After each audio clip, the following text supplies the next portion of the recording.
মোৰ বয়স আৰু মোৰ সকলোবোৰ চাই পেলাই মই এতিয়া মই সকলোৰে মংগল আৰু উন্নতি প্ৰথমতে বাঞ্ছা কৰিছোঁ।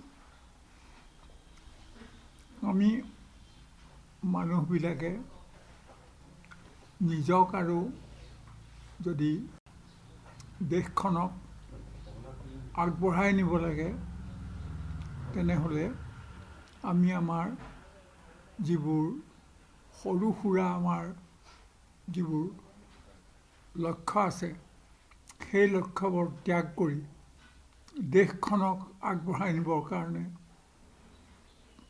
দায়িত্ব সহকাৰে আগবাঢ়ি আহিব লাগিব। আৰু দ্বিতীয়তে মই ভাবোঁ যে আমি যদি মানুহক ভাল পাব পাৰোঁ, কোনো দল পাৰ্টি বা এইবোৰ কথা মই ক'ব খোজা নাই, যদি মানুহক ভাল পাব খোজোঁ তেনেহ'লে তাতকৈ ডাঙৰ প্ৰেম আৰু ক'তো নাই।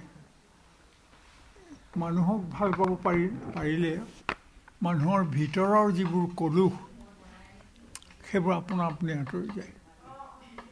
গতিকে আমি এইটো নিজৰ জীৱনৰ এটা পণ কৰি ল'ব লাগে যে যিয়েই নহওক আমি মানুহৰ অমংগল ঘটিব পৰা কোনো কাম আমি নকৰিম। আমি মানুহৰ মংগলৰ হকে যিহকে কৰিব লাগে সেইখিনি কৰিবলৈ আগবাঢ়ি যাম। এতিয়া আমাৰ দলবিলাকৰ মাজত থকা যিবোৰ বিৰোধিতা, সেই বিৰোধিতাই এই মানুহৰ মংগলৰ কাৰণে কৰিব পৰা যিটো বাট, সেই বাটটো কেতিয়াবা ভেটি ধৰে। আৰু সেইটোৱেই আমাৰ জীৱনলৈ সামগ্ৰিকভাৱে গোটেই জাতীয় জীৱনলৈও বিভিন্ন প্ৰকাৰৰ দুৰ্ভাগ্য কেতিয়াবা কঢ়িয়াই আনে। আমি যদি নিজৰ ব্যক্তিগত যিবোৰ লাভ লোকচানৰ কথা সেইবোৰ ত্যাগ কৰিব নোৱাৰোঁ তেনেহ'লে দেশ ভাল নহয়, মানুহো ভাল নহয়, একো ভাল নহয়। সেইকাৰণে সকলো মানে আমাৰ জ্ঞানী মানুহে তাহানিৰ পৰা কৈ আহিছে যে মানুহৰ প্ৰতি প্ৰেম নাথাকিলে দেশৰ মংগল নহয়, মানুহৰ মংগল নহয়। সেইকাৰণে আমি নিজকে যদি শুধৰাব পাৰোঁ তেতিয়াহ'লে দেশ ভাল হ'ব, আৰু নিজক যদি শুধৰাব নোৱাৰোঁ দেশ ভাল নহয়। আমি এইবিলাক কিয় কৰোঁ, কামবিলাক যে কিয় কৰিছোঁ মানুহৰ কাৰণে, দেশখনৰ কাৰণে। কিন্তু আমাৰ দেশখন যদি সৰু টুকুৰা টুকুৰ দেশ হয় তেনেহ'লে তাৰ পৰা কাৰ লাভ হ'ব? আমি মানুহক ভাল পাবলৈ যাওঁতে এটা কথা মনত ৰাখিব লাগিব যে ক্ষুদ্ৰ স্বাৰ্থ যেতিয়ালৈকে আমি বলি দিব নোৱাৰোঁ তেতিয়ালৈকে মানুহৰ মংগল নহয়। কিন্তু আমাৰ সকলোবোৰ কামেই আমাৰ ব্যক্তিগত ভাল পোৱা বেয়া পোৱাক লৈ পেলাই আৰম্ভ হয়।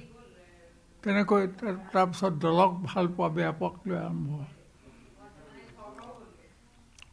তেতিয়া কোনোবাই ক'ব যে দলৰ মংগলৰ কাৰণে, মানুহৰ মংগলৰ কাৰণে আমি এইবোৰ প্লেন কৰিছোঁ।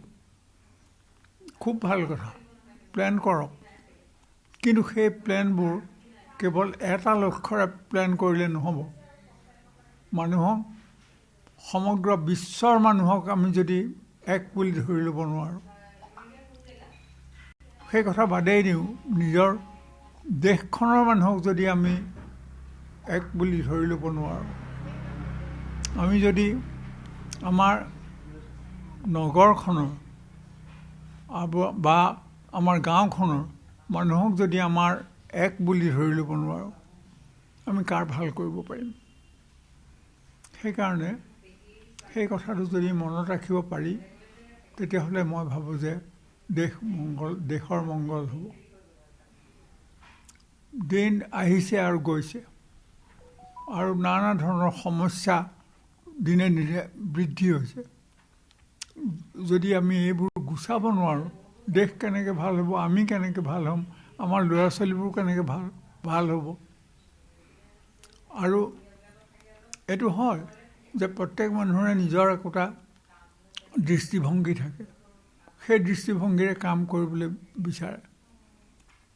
দৃষ্টিভংগী থাকক, কিন্তু এই দৃষ্টিভংগীবোৰ আমি সমূহীয়াভাৱে কিয় আলোচনা কৰিব নোৱাৰোঁ? একেবাৰে ডাঙৰ কথা সেইটোৱেই। আমি সমূহীয়াভাৱে আমাৰ দৃষ্টিভংগীবোৰ যদি আলোচনা কৰিব পাৰিলোহেঁতেন, তেনেহ'লে আমাৰ মাজত থকা বিভিন্ন প্ৰকাৰ বিভেদবোৰ কেতিয়াও নাথাকিলহেঁতেন। কোনোবাই ক'ব যে এইবোৰ ডাঙৰ কথা, আমি কেৱল বক্তৃতাতহে দিব পাৰোঁ, কামত কৰিব নোৱাৰোঁ। কিন্তু কামত কৰিব নোৱাৰিলে কোনো কামৰ অৰ্থ নাথাকে। সেইটো আমি জানিব লাগিব যে কামত যদি আমি যিটো কৰিব নোৱাৰোঁ, তাৰ অৰ্থই হ'ল যে ই আমাৰ কাৰণে উপযোগী নহয়।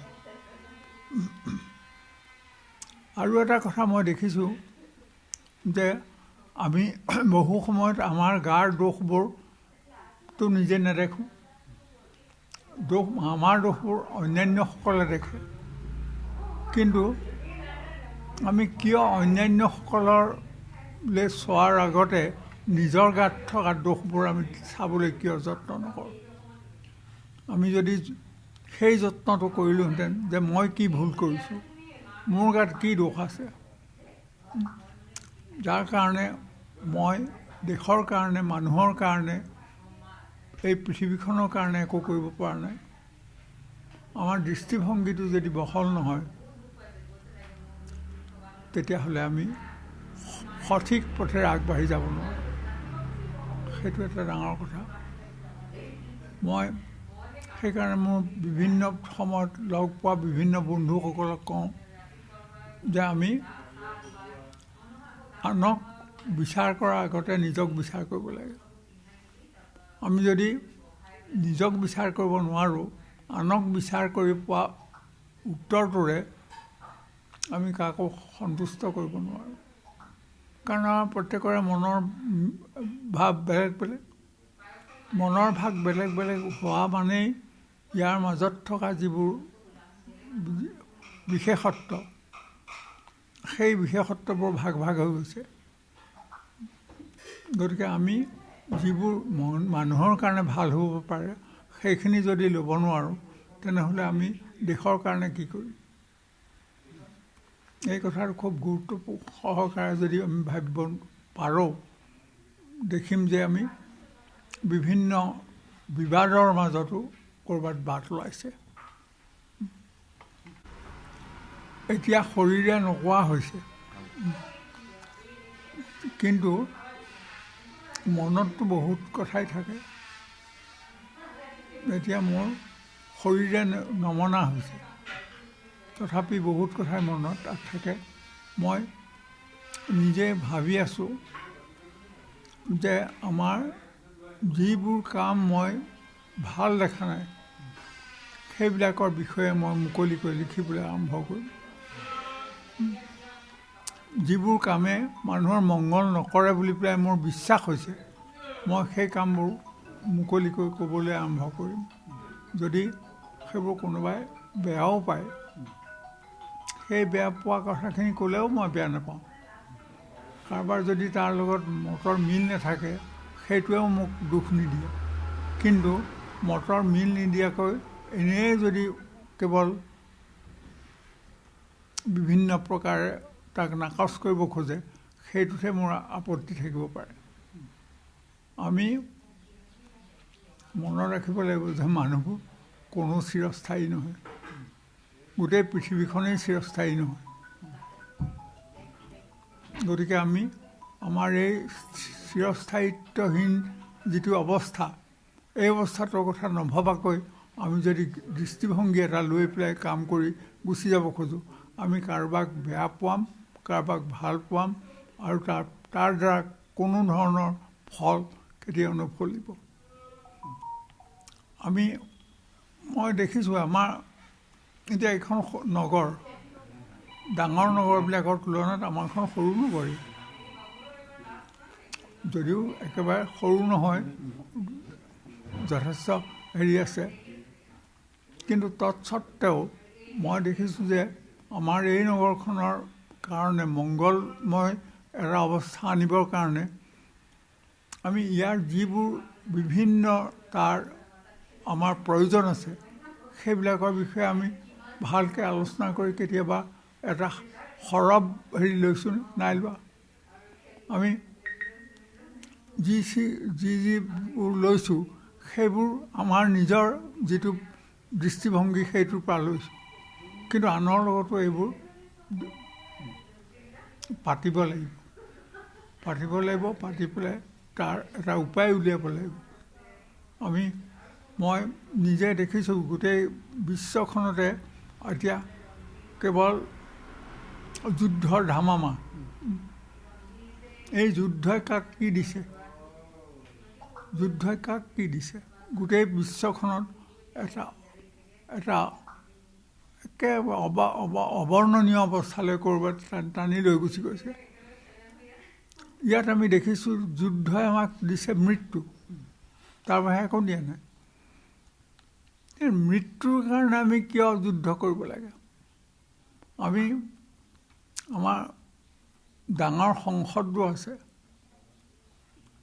গোটেই পৃথিৱীখনক লগাব পৰা, কিন্তু সেইবিলাকতো আমি দেখিছোঁ যে ব্যক্তিগত যিবোৰ দোষ সেইবোৰ মানুহে লুকাই থয় আৰু সমষ্টিগত দোষবোৰ লুকাই থবলৈ বিচাৰে। গতিকে তাৰ ফলস্বৰূপে এইবিলাক কেৱল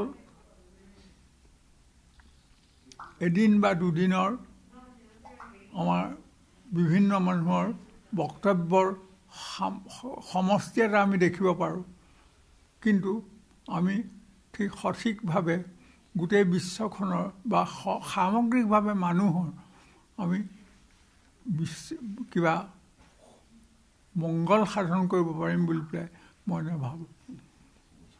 এইবোৰ ভাৱে মোক সদায় খুন্দিয়াই থাকে, আৰু খুন্দিয়াই থাকে কাৰণে লিখিবৰ মন যায়।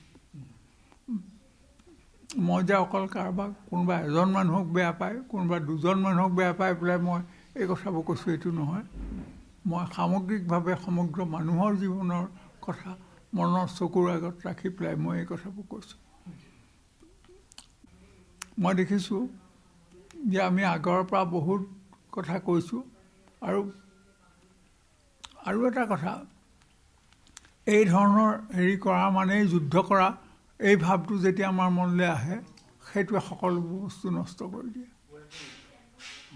সেইটোৱে কথা।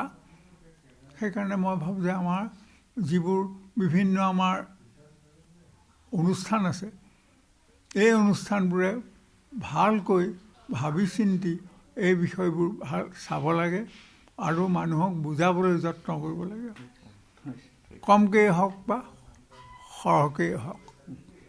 মানুহৰ মংগলেই পৃথিৱীৰ মংগল। পৃথিৱীৰ মংগল নহ'লে, মানুহৰ মংগল নহ'লে পৃথিৱীৰ মংগল নহয়। সেইকাৰণে মই ভাবোঁ যে আপোনালোকে নিজৰ কাপেৰে সৈতে মানুহৰ মংগলৰ কাৰণে কি বাট ল'ব লাগে সেইটোৰ ওপৰত গুৰুত্ব দি পেলাই যদি কাম কৰে, ক'ৰবাত নহয় ক'ৰবাত তাৰ আমি ফল পাম।